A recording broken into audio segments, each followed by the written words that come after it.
Koinonia comes from the Greek word, means fellowship or association, and it means communion. Hallelujah. It also means an intercourse or an intimacy. The Bible said in Acts chapter 2 verse 42, and they continued in the apostolic doctrine, fellowship, and in breaking of bread. So anytime that we come to communion, we come to the Lord's table, we are having a fellowship with the Messiah. We are having an intimacy, an intercourse with God. Hallelujah. And it also means to share everything that we have together. Amen. It means that we are one people with one accord. The song that we're singing said, every praise with one accord. Hallelujah. So as a church, we must be one together in fellowship. Hallelujah. So when we come to communion, we are sharing everything that we have together. When we come to communion, we are sharing in the Lord's pain. We are sharing in the Lord's sacrifice on the cross.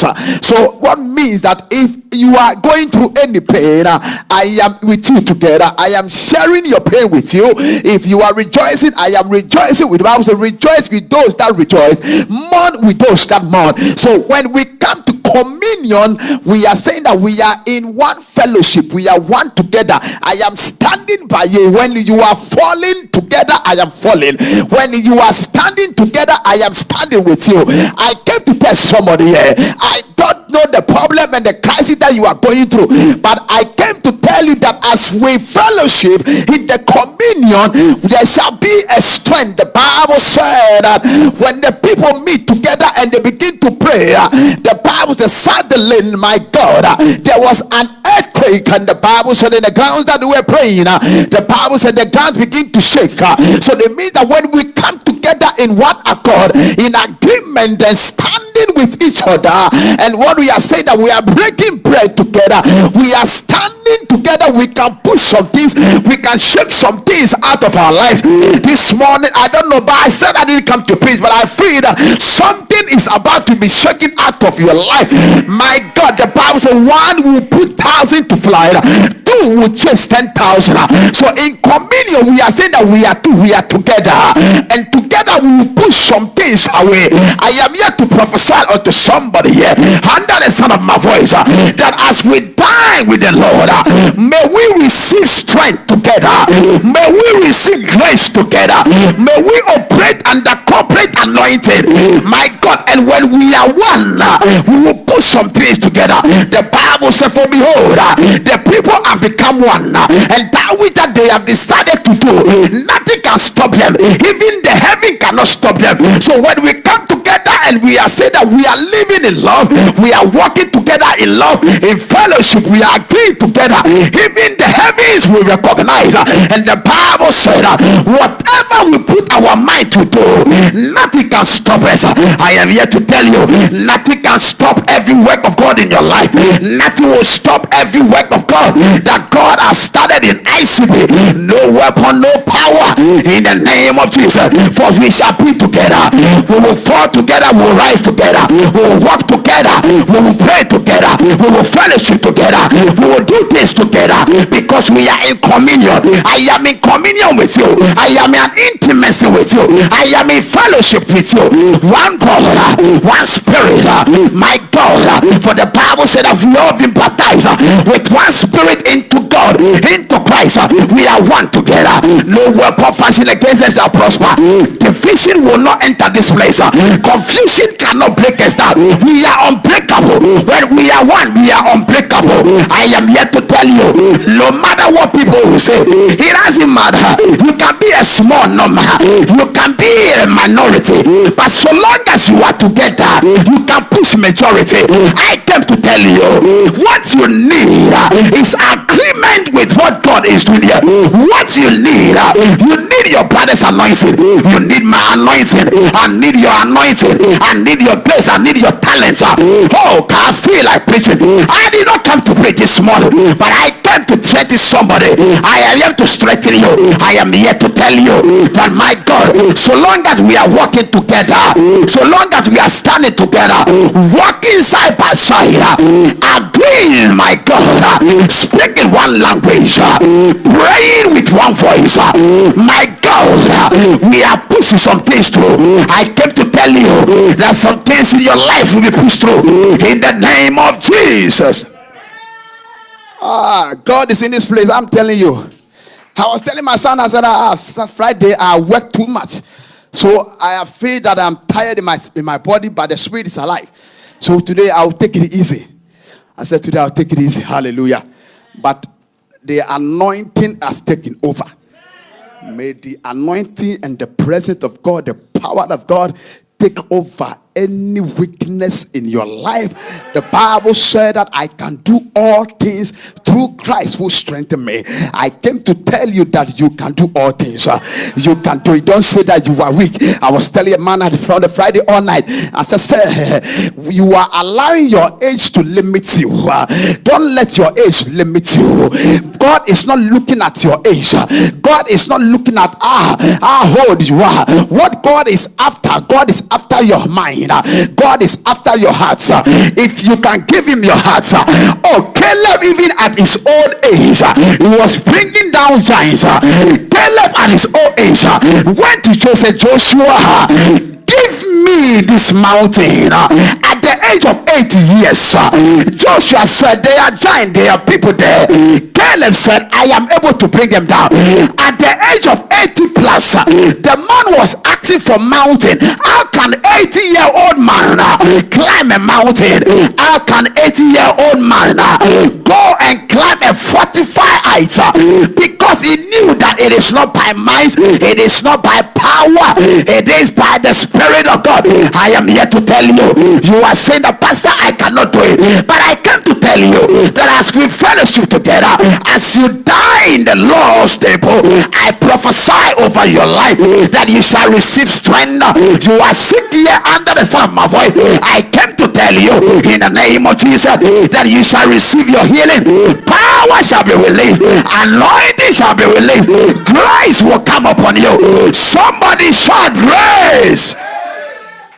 Pasalebraha Sobrahata Malibo Silibo Hosota.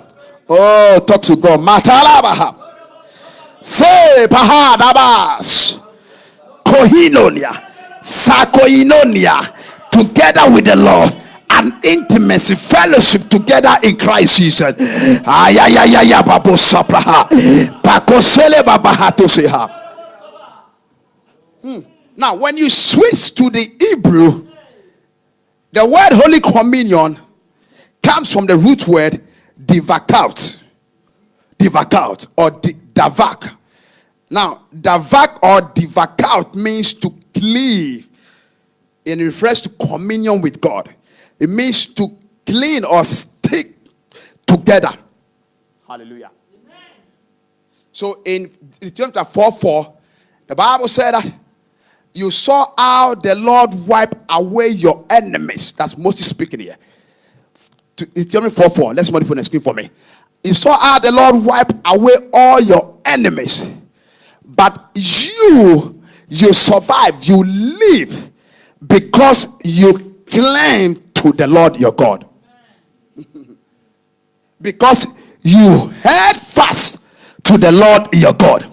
Say unto your neighbor, say, neighbor, don't let go God. Say, don't give up on God. Say, don't let go God. Don't give up on God. Say, hold on tight. It is difficult. You are not seeing the way forward.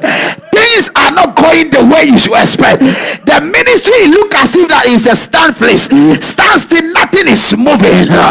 But hold on to the word of God. Hold on to the word of God. Don't give give up. The Bible said they that trust in the Lord, they are like Mount Zion that abide forever. So it means that your trust and confidence in God will give you the strength and the ability to live together, to abide and to be established, family. You will be deeply rooted in Christ Jesus. So when you put your confidence in God, you become unmovable, you become unshakable, because Mount Zion is an established mountain that can never be moved. I am here to tell you, may your faith become like Mount Zion. Makili masoto papa papa papa makosata ya ya ya. I pray for you that may you never be moved in the name of Jesus Christ. No weapon of the enemy move you. I came to tell you, no crisis will uproot you from the house of God, because you are established on Christ. For Paul said, we know in whom we have believed. I have believed in God. I don't know who you have believed in, but I believe in the name of God. I believe in God, the one who said, I am the one who died and rose on the third day. The one who said, I have my life in my hands. I can destroy this life and I can raise it up in 3 days. The one who said, I hold in my hands the keys of David. When I open, no man can shut. When I shut them, I am prophesying the words of life to you. Somebody receive it. I came to tell you, nothing will move you. I don't know the crisis that you are going through. I don't know the confusion. I don't know the situation that you are in, but I came to tell you that you are unmovable. Say, I am unmovable. I am unmovable. Cleave unto the Lord, because you held on tight to the Lord. You are alive. Every one of you, you are alive this day because you cleave unto the Lord, because you are in communion with the Lord, because you are in fellowship with the Lord. You are alive. Your mates are dying. People are failing. The reason why they are failing, they have let go of God, but I refuse to let go of God. I will hold on tight, even when it looks as if that is not working, when it looks impossible, when it looks as if it's tough. That is when I will hold on more. Jacob said, I will not let you go, oh God, until you bless me, until you take me to that where I must be. There is a realm that I want to get to. There is a level that I must attain. I see something in God. I want to get to that place. There is a deeper realm. Things are trying to distract me. The enemy is putting limitations in my way. The enemy is putting obstacles. The enemy is trying to bring offenses. The enemy is trying to bring confusion. The enemy is trying to deceive me and tell him that it is not working. In that church that you go to, it is not working. It is a lie of the enemy. The fact that I have not seen does not mean that it's not working. For God is not a man that is alive, or the son of man that is to repent. He said none of his words will come out of his mouth and return void unto him, but he shall accomplish and succeed in the very thing that is sent it for. He said, I swore by my name. I have sworn by my name. I have sworn unto David my servant. I am not lying unto my servant David. I have sworn by my name. I have sworn by my name that that which that I have said concerning David, I will perform it. God is not a man that is to lie. God is not like your friend who can change his mind. God is not like your colleague who can change his mind. He is a faithful God. Hold on to God. He looks difficult. He looks tight. Things are not going the way you expect, but hold on to God. It is working. He said the vision is for an appointed time. Write it down. Though it tarries, surely it shall come to pass. The vision is speaking. The vision is speaking. May your vision speak. May your dream speak. May every word concerning your life come to life. Somebody shout, I receive it. Masa Tevre says you are alive today. So it means that any time that you come and you partake in the communion, you are holding fast to God, and you receive life. You receive life. Please be on your feet. You receive life. John chapter 6. John chapter 6, then we'll pray. Masataha. You are sick in any part of your body, you shall receive healing. There's no way you should come and partake of the Lord's table and go back empty, and go back hungry, and go back dead. He said, for my blood is refreshing indeed. It's sacrifice. May you receive satisfaction. In the name of Jesus Christ. Pasoto brahada. Tida bahada. John chapter 6. Let me take from verse 35. Then we're going to pray.